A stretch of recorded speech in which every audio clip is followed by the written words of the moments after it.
Greetings everyone, this is Dominic and today you're tuning in to the Comic Book Report, where we review comic books and graphic novels so you can get an idea of what to read. And today I've prepared another quick list video for all of you titled 5 Must-Read Comic Book Collections That Get Overlooked. You can think of this as a recommendation video, a hidden gem book recommendation video. Honestly, this is my way of showcasing books that I think are just pretty great that I'd love to see more people talk about. Before we dive into the list though, I do want to shout out the channel sponsor, OrganicPriceBooks.com. If you're looking to pick up your own comic book collected editions, I highly encourage you to check out their website.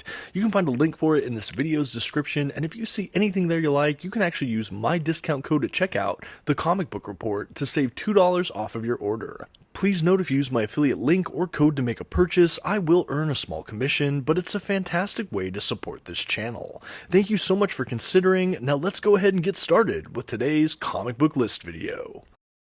First on the list today, in no particular order, we're going to be looking at Green Arrow Year 1 by Andy Diggle and Jock. This is an incredible standalone graphic novel collection that absolutely can be read by itself and is super appropriate for new readers. I know this came out in single issues, but this collected edition, like I said, just feels like a graphic novel. As the name may suggest, this does cover the Green Arrow origin story. We have Oliver Queen marooned on an island, getting scrappy to survive, and emerging as the vigilante hero Green Arrow. Penned by the writer Andy Diggle, who up until this point I had only really read his stuff during the Daredevil Shadowland era, which admittedly is not my favorite era of Daredevil, though his issues still had some pretty good upsides. But what Diggle delivered here is honestly a tour de force in my opinion. I absolutely loved it. It's gritty, it's intense, it's action-packed, it's great for character development. I thought it was extraordinarily well paced and had great scope for the number of issues it had. The art we have supplied throughout this collection is by Jock, who is an illustrator I've seen on many projects at this point, cover art, things like that. He is an artist I follow and greatly enjoy, and I love to see what he did here for the world of Green Arrow. The coloring as well throughout this collection I think is really striking. Yes, we have a lot of green, which I love to see, but more than that, I do just love the way this book immerses you in the storytelling. I think what Jock and Diggle do together creates this kind of unified effect that as a reader, I just was glued from moment one all the way through its pulse-pounding conclusion. This goes easily on the list of one of my favorite superhero comic book origin tellings, borrowing the Year 1 moniker after the incredible Frank Miller Batman Year 1 is definitely a high bar, but this definitely deserves it. I absolutely loved this collection. I do think that a lot of people consider this a noteworthy work, however, I just don't hear it discussed that much these days. Granted, it did come out a number of years ago now, of course, but I hope it's something that's always spoken about fondly. I think especially for the generation that grew up or really enjoyed the TV series Arrow, you can absolutely see that they borrowed a lot of the origin from this retelling here from Diggle and Jock.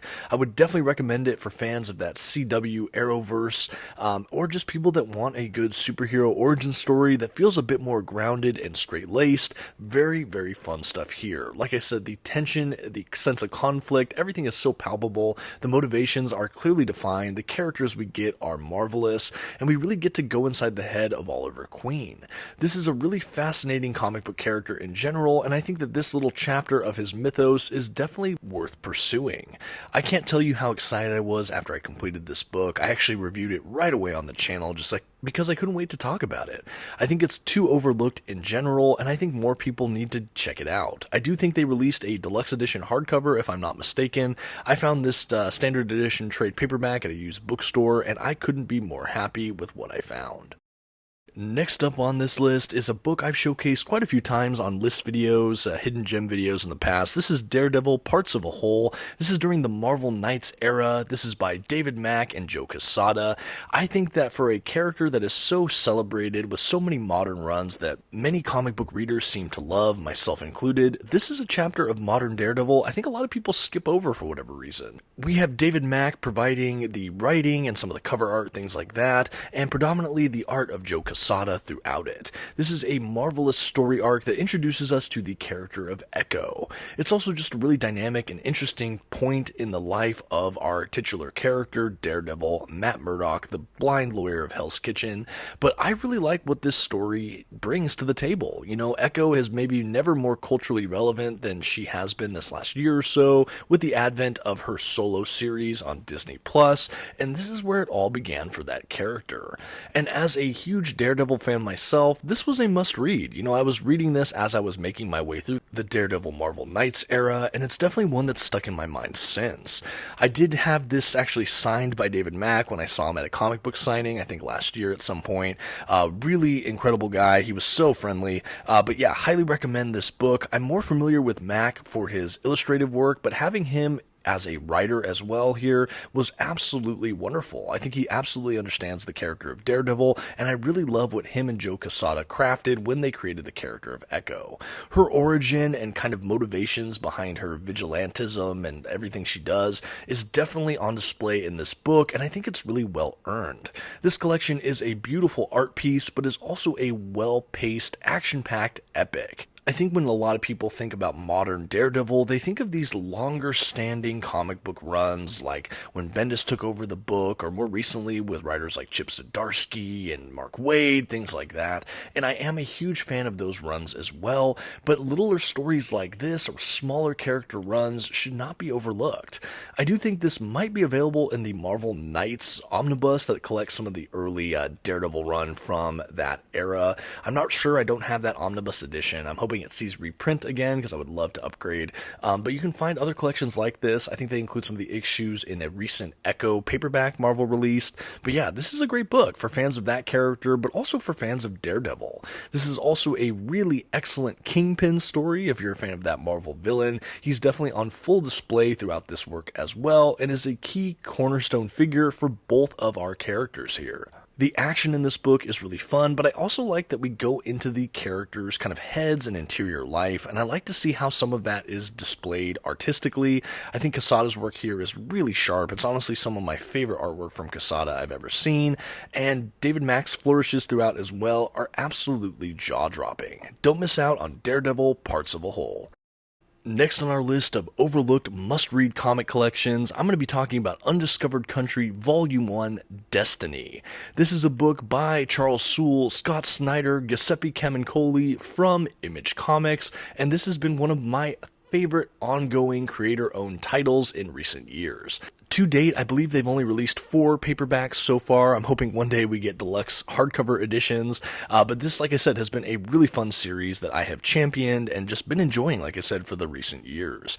If you've never read Undiscovered Country, what this series is about, it's kind of a dystopian future science fiction ensemble action series. Gosh, that's so many adjectives, but this is a really, really fun book that basically gives us a world in the near future where the world's kind of decimated by this plague, this worldwide pandemic, and this is in a time where the world has been broken into 2 to 3 major factions, and we have America walled off and in a complete communication blackout for recent decades. In the midst of all these crises going on globally, a message is released from America, the first time in just years and years and years, inviting a select group of people to come inside the walls.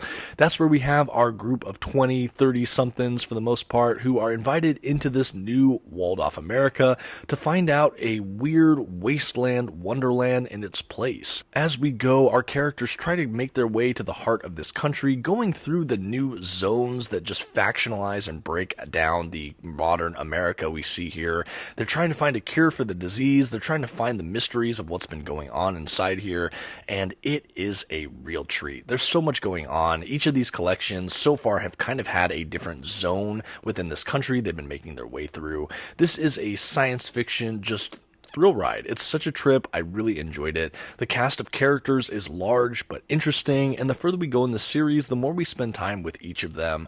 I really can't say enough how much I've liked this series. I've been a fan of Scott Snyder ever since I read things like Black Mirror and his proper run on Batman. Charles Soule is a name that kind of snuck up on me, but I've become a big Charles Soule fan in recent years. I keep finding more and more from him that I've enjoyed, from the pages of Swamp Thing to Star Wars works he's done to to 8 Billion Genies and beyond. And what they've turned in here, just, yeah, wow. I can't speak highly enough about it. I think it's so much fun, and for some reason, people aren't talking about this as much as I think they should be.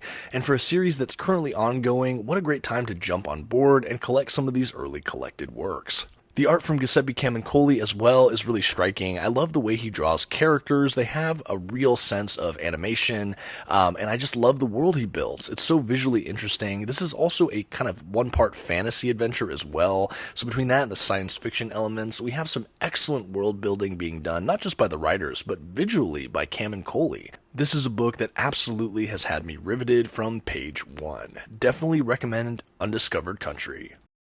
Keeping this video right on going, let's go ahead and talk about an omnibus. This is Secret Warriors by Jonathan Hickman. Yes, we have other creators on it as well, but this is really a Hickman work. I bring this book up for a few reasons. One, because this omnibus got a reprint this last year, so this is definitely a more modern reprint or release, but this is also, I think, perhaps the most underrated Hickman omnibus. I think when a lot of people think about Jonathan Hickman and his time at Marvel, they think things like his Fantastic Four run, or Avengers, or what he's been doing with Ultimate Marvel, or perhaps what he did to start the Krakoa era over with X-Men. But I think one that really goes under the radar, especially if you're an omnibus edition collector, is Secret Warriors. This is a really interesting ragtag group of characters. Most of them have a superpower of some kind. Some of them are directly related to maybe second or third level Marvel villains. But anyway, this group is organized by none other than Nick Fury. And he uses his team of secret warriors to do these kind of clandestine missions throughout the globe. He keeps this team in the dark often, and so we have a lot of conflict, even with the team, with their team lead of Nick Fury. We have a lot of cool inner workings. We have things about S.H.I.E.L.D. and more so. And we also have these like villainous conspiratorial groups that are happening in the Marvel Universe. This is really fun for fans of that kind of geopolitical espionage drama, but also those that just love straight up superhero books. We have a lot of great superpowered characters, both heroes and villains, a lot of interesting kind of spycraft techniques from characters like Nick Fury and beyond, and this is just really a fun read. The art we have through this collection as well is dynamic, gripping, gritty, and kind of more mature in some ways. I do think that this is a really fun book overall. I also think it's surprisingly new reader friendly. While it will help to have a better feel for the Marvel Universe in general, this book is really kind to new readers. I think Hickman and even Bendis and other creators on it, they do a good job of kind of bringing you up to speed with what you need to know to enjoy the work. And while I do think it might be somewhat connected to what Hickman does with Marvel overall, it's not as connected to what he does with Fantastic Four, Avengers, Secret Wars, things like that. So you can read it kind of standalone as well. It is a really unique little book that exists in its own space and time. I do think that this is one that just gets overlooked, simply and plainly as that. If you enjoy Hickman's storytelling style and his other works at Marvel, this is definitely one I would highly recommend. On a personal note as well, as a fan of the character of Nick Fury, I thought that his appearance here and his role in general in this series was a ton of fun and a huge selling point for me personally. That is the Secret Warriors Omnibus.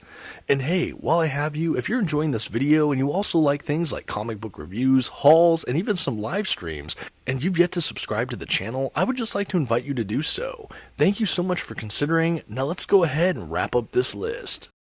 Okay, last but certainly not least today, we have Fantastic Four by Matt Fraction, Mark Bagley, Mike and Laura Allred Omnibus. This is the Fantastic Four run and the FF, or Future Foundation run, that takes place directly after the Jonathan Hickman era of Fantastic Four. I think because of that, this collection is honestly often overlooked or underrated, at least in my mind. No, it doesn't have quite that epic scale or mature storytelling that we got during the Hickman era, but for fans of our favorite foursome, this is honestly still a real treat. I'm not sure that this omnibus is still currently in print, though you can probably find it on secondary marketplaces like eBay or some of the Amazon Marketplace. I really love this book. I had an opportunity to get it very cheap while it was still in print, and honestly, the price point was a large driver as to why I initially picked it up. But honestly, I was so delighted with what I found. Now, as far as what this book collects, or kind of what the deal is with this book, like I said, we have two kind of in tandem comic book series collected in this one volume. We have the Fantastic Four proper, which has our main team, our main 4 Fantastic Four members, along with Sue and Reed's children, as they go across time and space trying to find a cure for something. We have the incredible art from Mark Bagley associated with this book for most of the run, which is wonderful. And on the other side of the fence, we have Matt Fraction, who does both series, writing FF, which is the Future Foundation, which is kind of the team of really bright youngsters that are hopefully going to kind of lead the world going forward. They're under the kind of purview of the Fantastic Four, but in their absence, they have kind of understudy Fantastic Four members in the form of Scott Lang's Ant-Man, She-Hulk, Medusa, and more. And it's just really a fun book. And this one is illustrated by Mike and Laura Allred, which have a really different art style than what we have with Bagley. So even though we have the same narrative voice in the person of Matt Fraction, we have two very different art styles and two very different series and goals, and I really loved it. You would think these couldn't be more separate, and yet they tie together often, and you get a real diversity in this collection that somehow still works so well complementary to each other. Even without the epic grandeur of the Hickman era, I still think that this is still a very fun run, especially if you're looking for a bit of a lighter touch in your Fantastic Four reading. I think that you could do much worse than what we get here from Matt Fraction. I'm honestly not totally sure why this run is often reviled. I've thought it to be pretty solid, though I am a fan of Matt Fraction's Marvel work in general. I really enjoyed overall what he did with Thor, or what I read in the pages of the Invincible Iron Man. I think in general he is an overlooked comic book creator, especially in Marvel. And this is a really fun book. Like I said, you can find it in other editions as well. I'm not sure what is still in print, but if you are a fan of Matt Fraction, either artist I talked about, or the Fantastic Four in general, I think that this might be a hidden gem worth pursuing. Don't miss out on Fantastic Four by Matt Fraction. Okay, and I think I'm going to start bringing this video to a close. This has been 5 must-read comic books that get overlooked. This was just a fun recommendation-based video to just showcase collections that I don't think get enough love. Yes, I've talked about a few of these books before, but perhaps not this collection, and maybe you've seen a book or two that you haven't really looked into that might look interesting now.